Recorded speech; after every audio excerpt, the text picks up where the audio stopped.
예수 그리스도 이름으로 하나님 말씀 함께 나누시 갖도록 하겠습니다. 먼저 오늘 이렇게 막 눈발도 날리고 비도 오고 막 그랬죠? 네. 자리가 좀 많이 빈 것 같습니다. 근데 이건 날씨 탓이 아닙니다. 우리 한 가정 또 여러 청년들은 단기신학에 참석 중이고요. 또 한 가정은 말레이시아에 가서 있고요. 그 다음에 또 한 가정은 두 가정은 제주 집회소에 가서 그렇게 그 시간을 보내고 있습니다. 우리 성도님들 어디 계시든지 그 마음이 성전에 머물고 그 눈이 이 성전을 향하길 원합니다. 네. 자, 오늘은 이제 이 베드로후서가 되겠습니다. 베드로후서의 제목은요, 페트로베타, 베드로의 둘째 이런 뜻이죠. 이로 인해서 이제 베드로후서 이렇게 붙이게 됐고요. 저자는 1장 1절에서 베드로라고 하는 자기 자신의 이름을 거론한 그 사실, 그 다음에 이제 1장 12절에서 18절에서 변화산 사건을 체험한 사실을 밝히고 있다는 점, 이런 점을 미루어서 이것은 베드로 사도가 맞다, 저자가 맞다 이렇게 이제 판단할 수가 있죠. 변화산 사건이 뭡니까? 변화산 사건이 뭐예요? 예수님이 제자들한테 십자가에 대해서 예언하셨을 뿐만 아니라 순환당할 것에 대해서 예언하셨을 뿐만 아니라 그 이후에 내가 사흘 만에 다시 살아날 거다 이렇게 예언하셨죠. 그래서 그 예언을 하신 이후에 잠시 뒤에 베드로와 야고보와 요한을 데리시고 높은 산으로 가십니다. 그렇게 산으로 갔을 때 갑자기 예수님이 하얗게 변하셨다고 그랬죠. 이 땅에서 빨래를 해도 그렇게 희게 할 수 없을 만큼 예수님이 그렇게 광채로 하얀 빛으로 그렇게 빛나셨다고 그랬습니다. 바로 그 순간에 좌우에 누가 나타났다고 그랬어요? 누가 나타났다고 했어요? 모세와 엘리야. 바로 그런 체험을 했었죠. 그래서 베드로 사도가 우리가 여기다 초막 셋을 짓되 하나는 누구를 위해서 하나는 누구를 위해서 그러면서 이제 제안을 하는 그런 일이 있었습니다. 그래서 이 변화산 사건을 이야기하는 걸 봐서 바로 베드로가 저자임이 분명하다 이렇게 볼 수가 있다는 거고요. 기록 연대는 아마도 66년에서 67년쯤이 아니었을까? 왜냐하면 68년쯤에 순교했거든요. 그러니까 아마 그보다도 먼저 이제 기록을 하지 않았겠느냐 이렇게 이제 추정을 하죠. 아시다시피 이제 네로 황제에 의해서 첫 번째 대박해 기간이 있을 때에 로마의 기독교에 대한 대박해 기간에 베드로 사도도 순교하고 또 바울 사도도 순교합니다. 근데 베드로 사도가 전승에 의하면 내가 어떻게 감히 십자가에 똑바로 이렇게 매달릴 수 있겠느냐, 나는 십자가에 거꾸로 매달아 달라 이렇게 이야기해서 마지막에 이렇게 거꾸로 매달려서 순교했다고 하는 그런 전승이 우리에게 있죠. 전해지고 있죠. 그렇습니다. 그 베드로의 무덤에 건축이 된 그 바티칸에 있는 유명한 성당이 베드로 대성당이라고 그랬죠. 발음이 안 되네. 면죄부가 더 친숙한데 면벌부라고 하는 게 맞답니다. 그러니까 이제 내가 죄 지은 거 다 사해진다는 거죠. 면벌부. 그것을 이제 돈 주고 사게 만들어 가지고 그 재원으로 세워 올린 성당으로도 또 유명하죠. 네. 가면 굉장히 화려합니다. 근데 저걸 뭐라고 그래요? 저런 거 짓는 걸 쓸데없는 짓 이렇게. 예수님 무덤은 저렇게 화려하지 않아요? 예루살렘에 가면. 자, 베드로후서의 배경은 그 시대적인 배경은 전서와 유사하다, 유사한 게 아니라 일치한다 이렇게 볼 수가 있습니다. 베드로전서를 쓴 이후에 베드로후서를 기록한 것이 수년 뒤도 아니고 그렇게 오래지 않아서 기록했을 것으로 이렇게 추정이 되고요. 베드로전서랑 비교를 해보면 베드로전서는 굉장히 유려한 그런 헬라어로 기록이 된 반면 후서는 좀 거칠고 투박한 문체가 그대로 드러나고 있습니다. 그 이유에 대해서 짚어보건대 베드로전서는 실루아노, 신라라고 하는 인물이 거기에 등장을 하죠. 아마 대서를 했을 것이다, 신라가. 반면에 후서는 어부인 베드로가 바로 자신이 직접 기록하다 보니까 그렇게 뭐 다듬고 한 그런 흔적이 별로 보이지 않는다는 거죠. 네. 그래서 이제 이 베드로 사도가 사도행전에 설교할 때 사용한 그런 용어, 표현 이런 것들을 보게 되면 이게 베드로의 저서가 맞다 이렇게 또 확신할 수가 있습니다. 뭐 예를 들어서 뭐 받은 자, 뭐 사도행전 1장 17절, 베드로후서 1장 17절 동일하게 이런 표현이 나오거든요. 또 경건이라는 단어를 이렇게 쓰는 점, 그 다음에 불법한 이런 표현을 쓰는 점, 불의의 값, 뭐 이런 것을 쓰는 점, 불의의 값 이것은 이제 뭐 가룟 유다에 대해서 언급할 때 이렇게 표현했죠. 이런 점들이 또 이 베드로후서에도 나타나기 때문에 이게 베드로 사도가 쓴 것이 맞겠다 이렇게 인정할 수가 있습니다. 그 다음에 이제 안다, 지식이란 단어가 16번이 베드로 후서에서 나오고 있거든요. 그래서 이것은 베드로 후서의 기록 목적과도 어떻게 보면 맞닿아 있다 이렇게 볼 수가 있습니다. 알아야 된다는 거죠. 지식이 있어야 된다는 거죠. 물론 여기서 지식은 세상에서 말하는 그런 지식이 아닙니다. 신앙 안에서 영적인 지식을 얘기하는 거죠. 신앙 안의 지식, 참다운 지식을 얘기하고 있는 겁니다. 전서는 정치적인 박해로 고난에 처한 그런 교회와 성도들에게 주어진 격려의 서신이다 이렇게 볼 수가 있습니다. 그래서 우리 지난 시간에 동영상으로 박해받는 그런 기독교에 대해서 살펴봤죠. 그런데 이 후서는요 그것이 아니고 이 교회에 침투한 어떤 거짓 교사들에 의한 잘못된 교훈, 잘못된 가르침, 바로 그 이단에 대해서 조심하라고 하는 그런 경계의 서신이다 이렇게 볼 수가 있습니다. 그래서요 항상 교회는 두 개의 그런 어려움에 직면한다는 것을 알 수가 있습니다. 박해는 어디서부터 와요? 바깥에서부터 오는 거죠. 외부적으로. 반면에 또 그 어떤 또 어려움이 있냐면 내부적으로 발생하는 그런 도전의 상황들이 있습니다. 어려움이 있습니다. 그래서 막 이단, 잘못된 가르침 이런 것들이 이제 발응하는 그런 두 가지 방향으로 어려움이 온다라는 것입니다. 그래서 이제 베드로 전서는 외부적인, 베드로 후서는 내부적인 그런 문제를 겨냥하고 있다 이렇게 볼 수가 있는 거죠. 베드로 사도는 그 소아시아 지방의 교회들 안에 거짓 교사들이 침투한 것을 알고 있었습니다. 왜 이런 교사들이 존재하지? 교회 못 오게 하면 되지 않나? 이때는 그런 시대가 아니에요. 오늘날 같이 이렇게 김사연 목자가 시간마다 이렇게 꼭꼭 약속대로 나타나가지고 이렇게 뭐 때로는 사경하고 때로는 뭐 말씀으로 예배드리고 그런 시대가 아닙니다. 이때는 목회자가 별로 없습니다.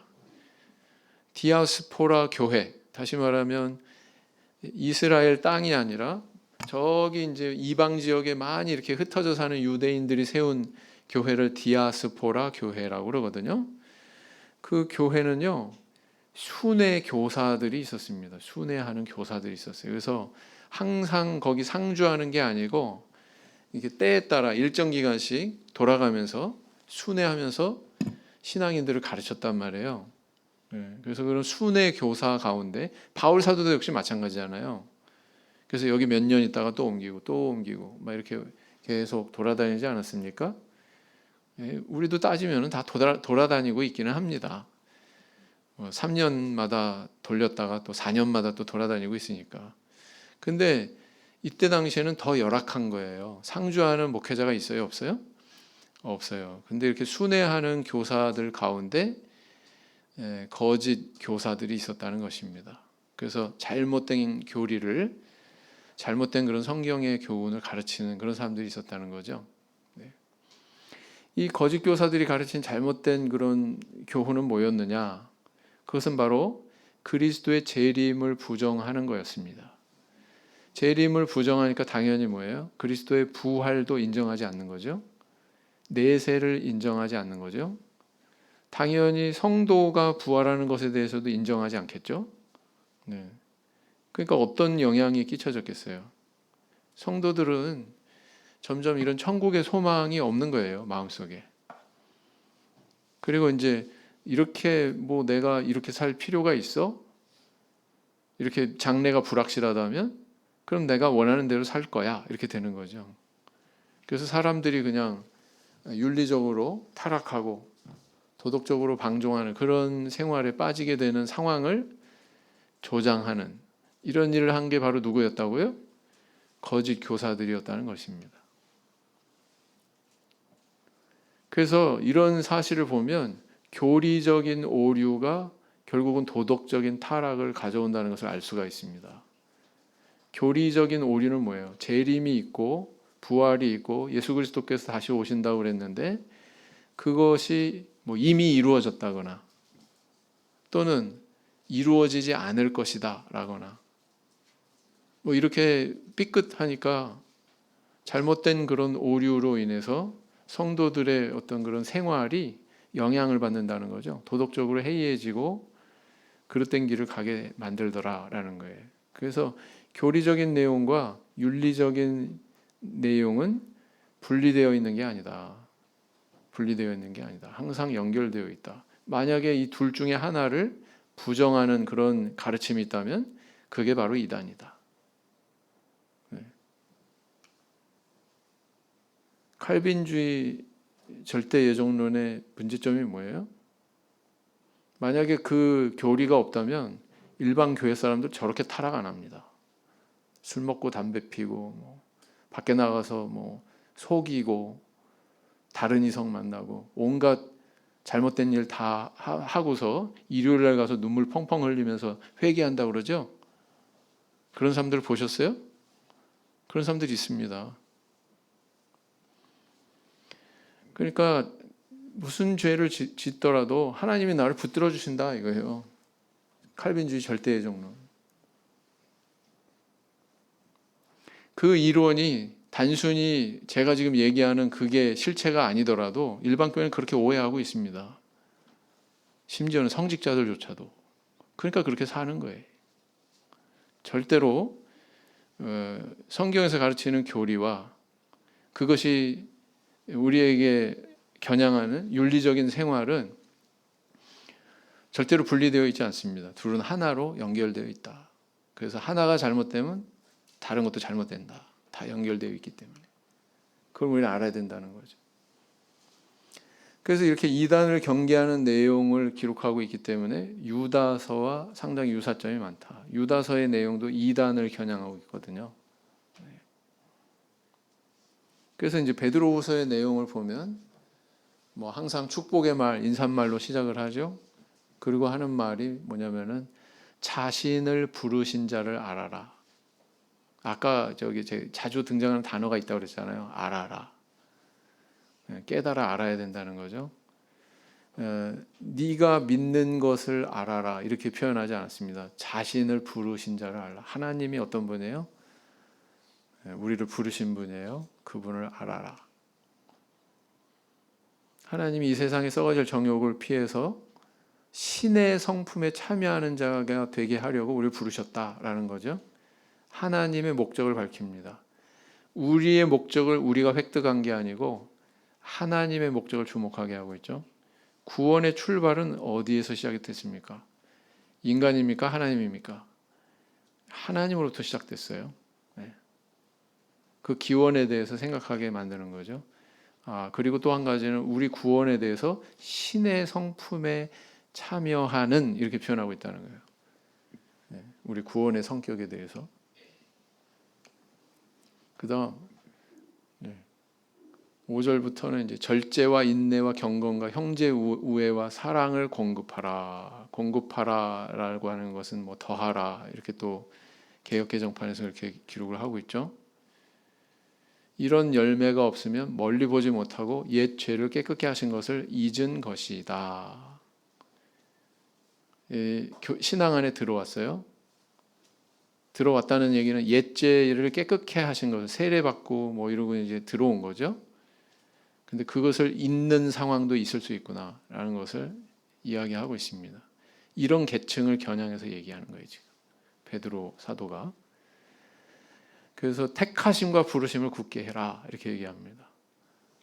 택하심과 부르심을 굳게 해라. 그 몫은 하나님께 있는 게 아니고 바로 우리한테 있다는 거죠. 성도에게 있다는 거죠. 네. 그러면은 영원한 천국에 넉넉히 들어가게 해주실 것이다. 이렇게 말씀하고 있습니다. 2부로 넘어가서 1장 12절부터는 어떤 내용이 있냐면은 이제 내가 이 장막에 거할 때에, 이건 무슨 뜻이에요? 베드로 사도가 내가 이 장막에 거할 때에, 베드로 사도가 무슨 텐트 생활했나? 그게 아니고 비유를 들어서 자기 육체를 장막으로 이야기하고 있는 겁니다. 그래서 내가 이 육신 안에 있을 동안에, 여기는 또 어떤 그 신앙이 녹아져 있어요?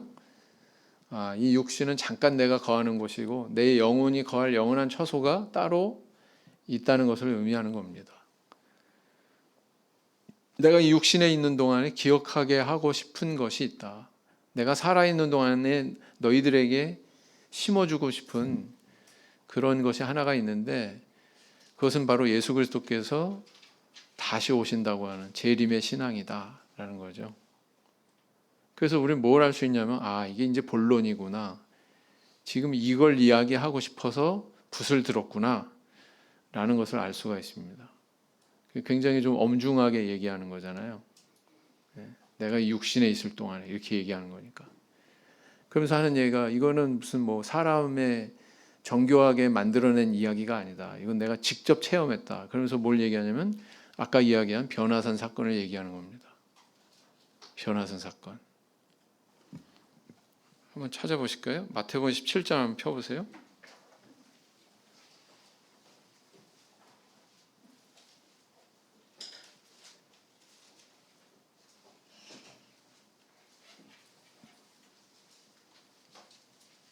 펴셨나요?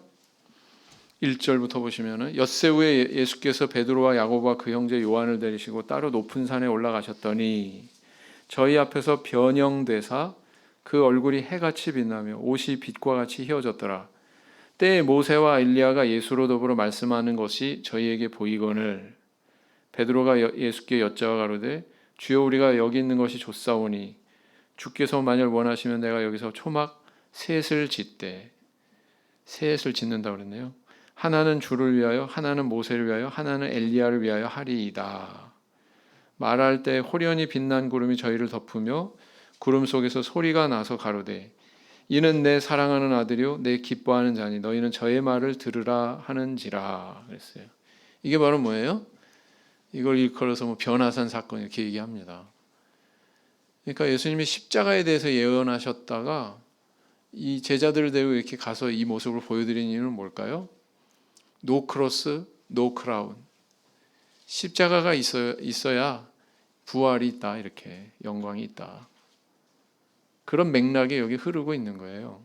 근데 이 영광스러운 이 체험을 한 인물 중에 한 사람이 바로 누구였냐면은 베드로였다는 거죠. 예.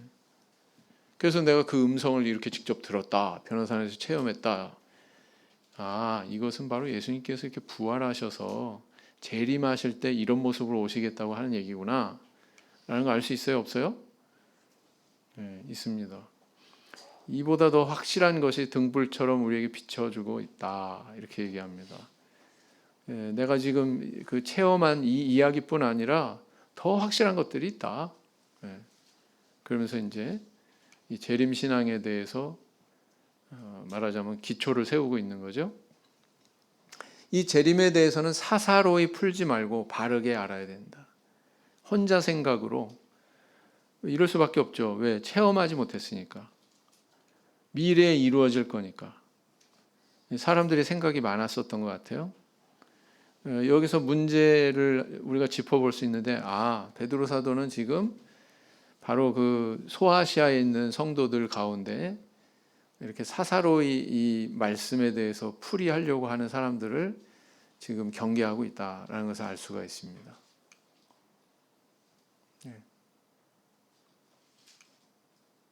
어떻게 그 모세인지 어떻게 엘리야인지 알았을까요? 베드로가 모세 만나본 적 있어요? 1500년 전 사람인데? 없잖아요. 엘리야 만난 적 있어요? 뭐 800년, 900년 막 이 전 사람인데? 만나본 적 없는데 딱 알아보잖아요. 그죠? 그래서 우리가 만약에 이제 부활해서 우리 육신을 떠나서 거하게 되면 다 알게 되는구나. 거울을 보는 것 같이 희미하지만 그날에는 얼굴과 얼굴을 대하고 보는 것처럼 분명해진다고 하는 고린도전서 13장의 말씀처럼 다른 인식의 통로를 가지고 보게 된다는 것을 간접적으로 우리가 체험할 수가 있는 거죠. 모세는 율법을 대표하고요. 엘리야는 선지자들의 대표다. 이렇게 볼 수가 있습니다. 보통 신약 성경에서 이제 복음서에서 구약 성경 전체를 일컬을 때 율법과 선지자 이렇게 얘기하죠. 그죠? 그 양대 축의 어떻게 보면 대표가 될 수 있는 두 사람이 이렇게 등장했다. 이렇게 볼 수가 있습니다. 민간에 거짓 선생이 일어난 것처럼 너희 중에도 거짓 선생이 있을 것이다. 이렇게 이야기를 하고 있습니다. 경계하는 거죠. 거짓 선생에 대해서 존재에 대해서 인식해라. 하나님은 범죄한 천사들 용서치 않고 심판대까지 어두운 구덩이에 두셨다. 사실 이 어두운 구덩이, 이 지옥은 사람을 벌하기 위해서 있는 게 아니죠. 누구를 벌하기 위해서 있는 거예요? 범죄한 천사들, 그죠? 마귀와 그를 따르는 귀신들 벌하기 위해서 두신 것입니다. 근데 왜 사람을 여기에 빠지게 하시느냐, 하나님께서. 그게 아니고 자기가 미혹이 돼서 여기랑 어깨동무하는 거죠. 그걸 얘기하고 있는 겁니다. 자, 베드로 사도는 세상에 꼭 존재할 수밖에 없는 그런 심판에 대해서 언급하기 위해서 구약의 그런 사건들을 인용을 합니다. 그 구약의 사건이 뭐냐면은 노아 시대 때 홍수, 그죠? 홍수로 인해서 세상이 멸망했다라는 거고요. 또 소돔과 고모라 멸망의 상황에서 롯을 구하셨다. 여기서 이제 포인트는 뭐예요? 그렇게 멸망이 있다고 하는 것뿐만 아니라 그런 멸망에서 이 식구들을 구했다. 이 식구들을 구한 것처럼 너희들도 그렇게 구원하실 것이다. 라는 것을 이야기하고 있는 겁니다. 그래서 노아 방주 사건은 이 사건 자체로 그냥 의미가 멈추는 게 아니라 사실은 이것은 세상의 종말에 가서의 멸망에 대한 예표다. 이런 차원에서 얘기하고 있는 거예요. 이렇게 멸망한다는 거죠. 그 다음에 롯의 가정이 이렇게 소돔과 고모라 성 멸망할 때 그래서 구원받았죠. 이것도 역시 세상 끝에 있을 이 세상의 멸망과 그 가운데서 구원받게 되는 선민에 대한 예표다, 상징이다 라는 것이죠. 이 이야기를 왜 하고 있습니까? 베드로 사도가 반드시 심판이 있다 없다? 반드시 심판은 있다.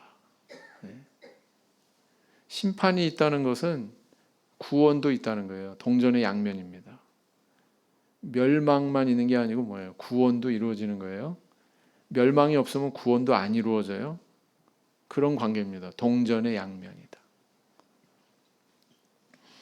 하나님은 미래에 정욕 가운데 행한 그들을 분명히 심판하실 것이다. 베드로 사도는 이렇게 경고하고 있습니다. 그러니까 거기에 휩쓸리지 마라 이렇게 얘기하는 거죠. 거짓 교사들을 어떻게 표현하고 있냐면 이성 없는 짐승처럼 진리를 회방한다. 재림 신앙을 회방하는 거죠. 쾌락을 기쁘게 여긴다. 그 다음 범죄함을 쉬지 않고 굳세지 않은 영들을 유혹하고 탐욕에 연단된 마음을 가진다. 이렇게 표현하고 있습니다. 그래서 이 거짓 교사들은 자기 생활의 방편으로 저런 교사 역할을 했었다, 이렇게 볼 수가 있습니다. 이는 발람의 길과 같다 그러죠. 제가 목회자 한다니까 어떤 친척분이 야, 참 좋겠다. 뭐가요? 야, 현금으로 딱딱 들어오지. 뭐 막 그런 얘기를 해요. 그래서 아니, 우리 교회는 그런 교회 아니에요. 오해하고 계신 겁니다. 그런 말이 있는 거는 세상 교회가 어떻게 돌아가는지 아시겠죠? 네. 이들은 물 없는 샘이요 안개와 같은데 저희를 위해 컴컴한 어둠이 예비되었다. 아까 이야기한 타락한 천사들, 그죠? 그 천사들을 위해서 예비한 그곳에 가게 되어 있다. 누가요? 거짓 교사가. 물 없는 샘이다. 샘에 마땅히 뭐가 있어야 돼요? 물이 있어야 돼요. 물이 없어요. 생명이 없어요. 그리고 안개와 같다고 그랬습니다. 안개는 거쳐요. 언젠가 사라집니다.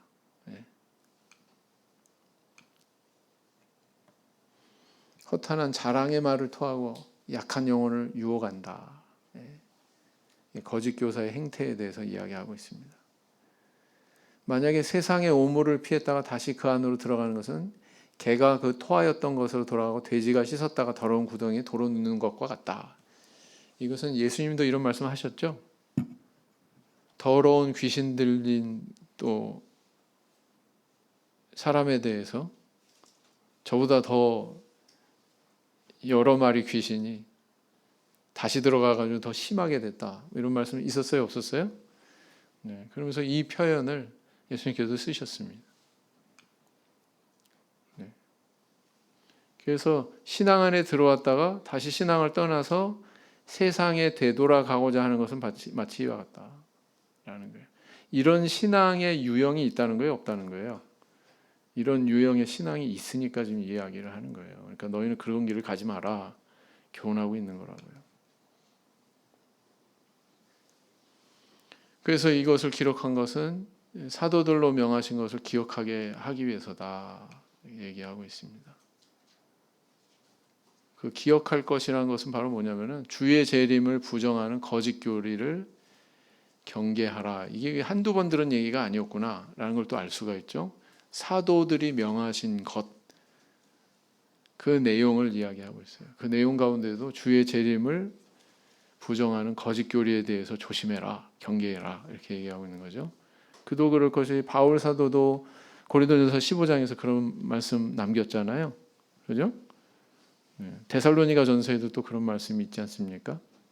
네. 자, 그러면서 이제 세상이 그럼 어떻게 멸망할 거냐? 베드로 사도가 말하기를 물로 멸망한 것처럼. 이건 언제를 얘기할까요? 물로 멸망한 것처럼. 노아 홍수 시대. 이제는 불로 멸망할 것이다. 세상이 불로 멸망한다. 이렇게 단정하고 있습니다.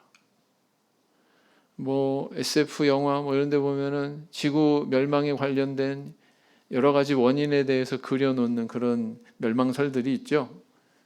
네, 뭐 운석이 충돌한다는 동, 뭐 지진 해일이 일어난다는 동, 뭐 화산 폭발이 일어난다는 동, 뭐 용암이 분출한다는 동, 뭐 태양의 이상 현상에 의해서 뭐 지구에 영향이 끼쳐진다는 동, 뭐 핵폭발로 인해서 멸망한다는 동 굉장히 많습니다. 분명한 것은 베드로 사도는 뭐 주님으로부터 그렇게 들었는지 세상은 무엇으로 멸망한다고 그랬어요? 불로 멸망한다 이렇게 이야기하고 있습니다. 어쨌거나 우리에게 소중한 사실은 뭐냐? 분명한 것은 그리스도께서 반드시 재림하신다. 반드시 재림하신다. 이 신앙이 있어야 된다는 거죠. 우리에게. 아마도 그때 시대 때 이런 반박이 있었던 것 같아요. 왜? 재림한다고? 근데 왜 안 와? 왜 이렇게 오래 걸려? 이런 아마 반론이 있었던 것 같아요. 그러니까 베드로 사도가 거기에 대해서 방어하는 그런 말씀을 하고 있죠. 주의 재림이 지연되는 것은 죄인에 대해서 오래 참으시는 우리 하나님의 성품 때문이다. 그들한테 회개할 기회를 주시기 위해서 이렇게 유예시키는 거다. 이렇게 이제 설명을 하고 있습니다. 그래서 이렇게 만약에 예수님의 재림이 확실하고 이 세상의 멸망이 확실하다면 어떤 사람이 되는 게 마땅하냐? 이렇게 이제 질문을 합니다.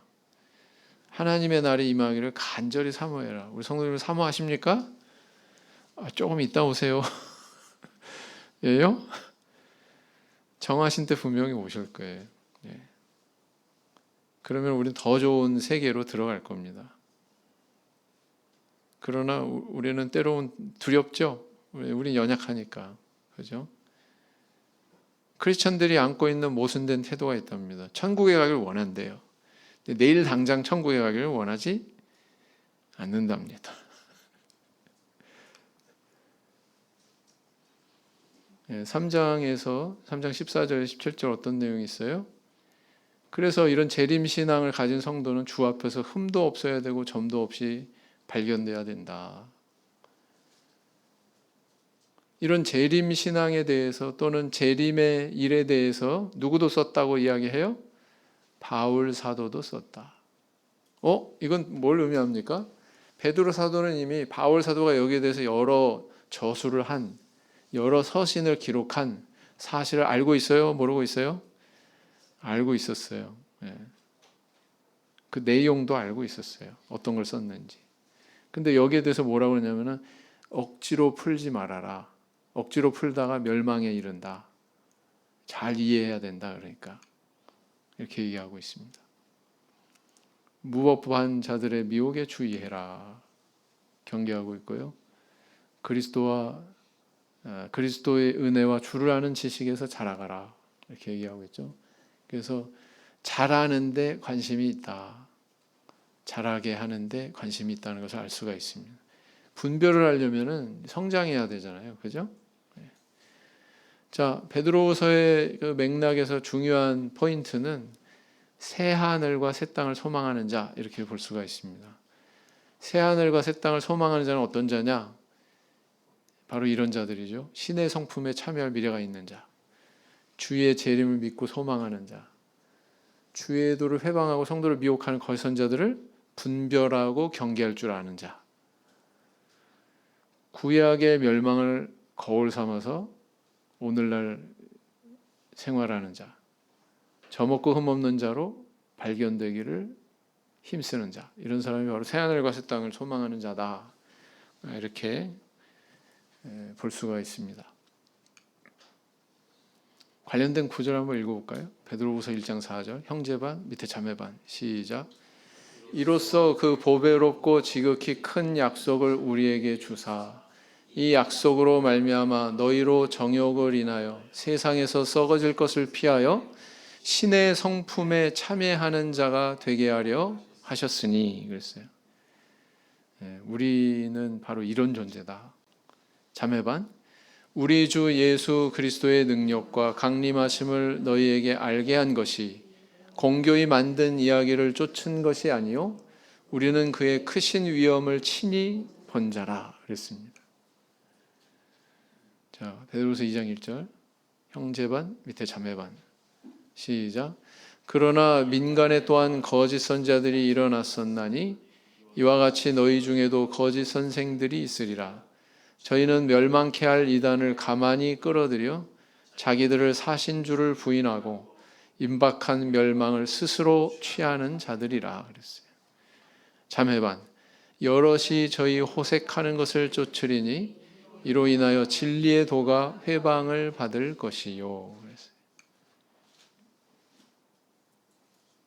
또 형제반 자매반 시작. 소돔과 고모라 성을 멸망하기로 정하여 죄가 되게 하사 후세에 경건치 아니한 자들에게 본을 삼으셨으며 그랬어요. 그러니까 후대를 위해서 이 사건이 있었구나. 교훈을 위해서 또 이런 것도 이해할 수가 있습니다. 자매반 저희가 바른 길을 떠나 미혹하여 부올의 아들 발람의 길을 쫓는도다. 그는 불의의 삭슬 사랑하다가 그랬어요.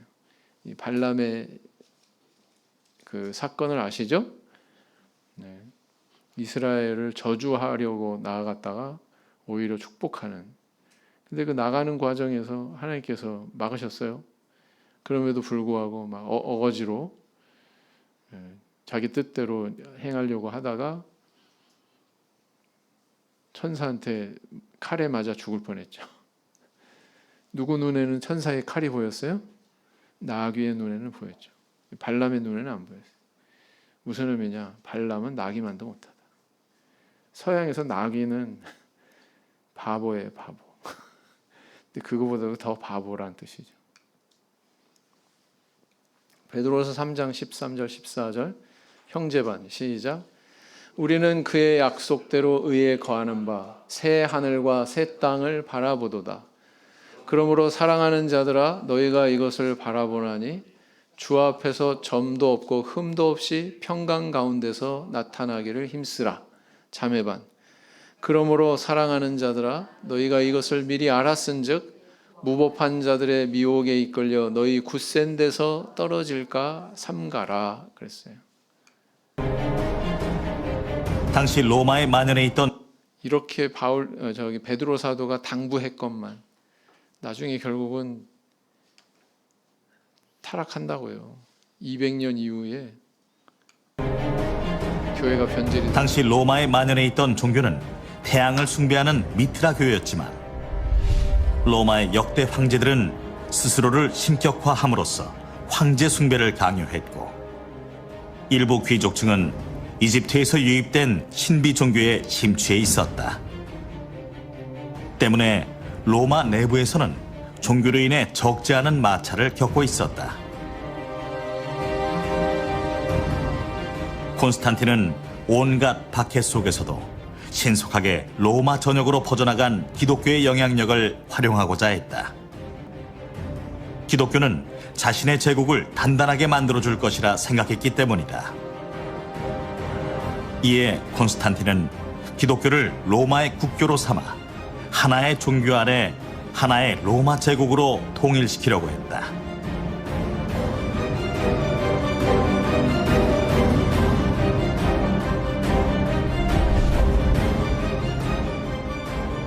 콘스탄틴의 친기독교 정책으로 인해 로마의 다신교 신앙을 믿어오던 많은 사람들이 교회 안으로 밀려 들어왔다. 이로 인해 콘스탄틴의 정치적인 입장은 더욱 견고해졌고 그동안 핍박과 멸시를 받았던 기독교는 명실상부한 로마의 종교로 자리매김하게 되었다. 그러나 신앙에 대한 올바른 이해나 믿음이 없이 행해졌던 무분별한 개종은 오히려 이방 종교의 풍습이 교회 안에 유입되는 역기능을 낳게 되었다.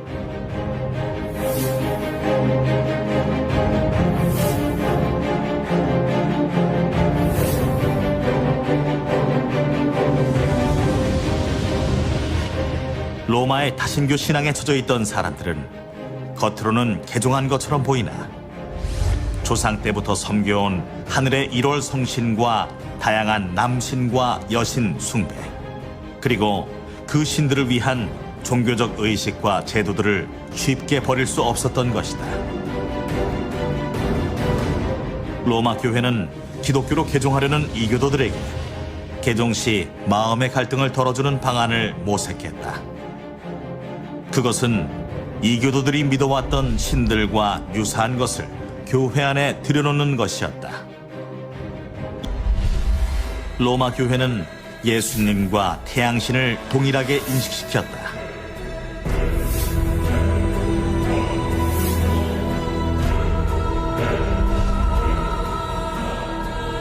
교회 안에는 각종 태양상들이 장식되고 태양신을 섬기던 사상들이 교회의 진리처럼 자리 잡게 되었다.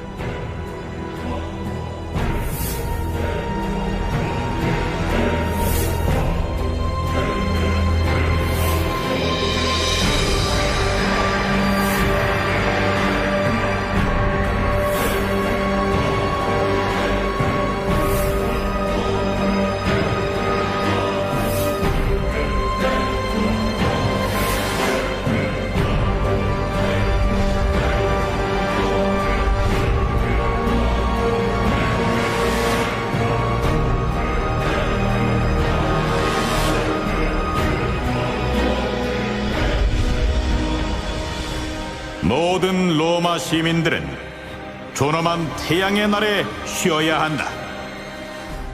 321년 콘스탄티누스 황제가 선포한 일요일 휴업령은 태양신 숭배 신앙이 교회 안에 자리 잡는 데 중요한 역할을 했다.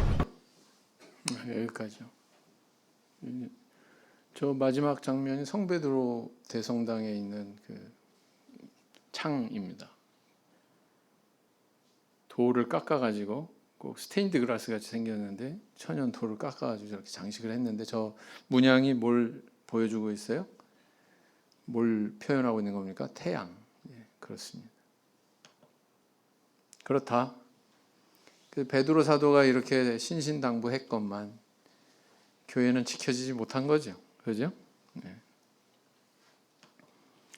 자, 거짓 선지자의 이단 사상을 경계라라는 거고요. 또 하나의 주제는 이단 경계를 위해서 이런 영적인 지식들을 구비해라 이렇게 권면하고 있습니다. 그다음 세 번째는 주 재림을 맞이할 성도는 이러이러해야 된다. 믿음과 덕과 지식과 절제와 인내와 경건과 형제 우애와 사랑의 열매가 있어야 된다. 여러 가지 신앙 안에 아름다운 덕들을 권고하고 있습니다. 자, 오늘은 여기까지 살펴봤습니다. 묵상 기도하시겠습니다. 아멘.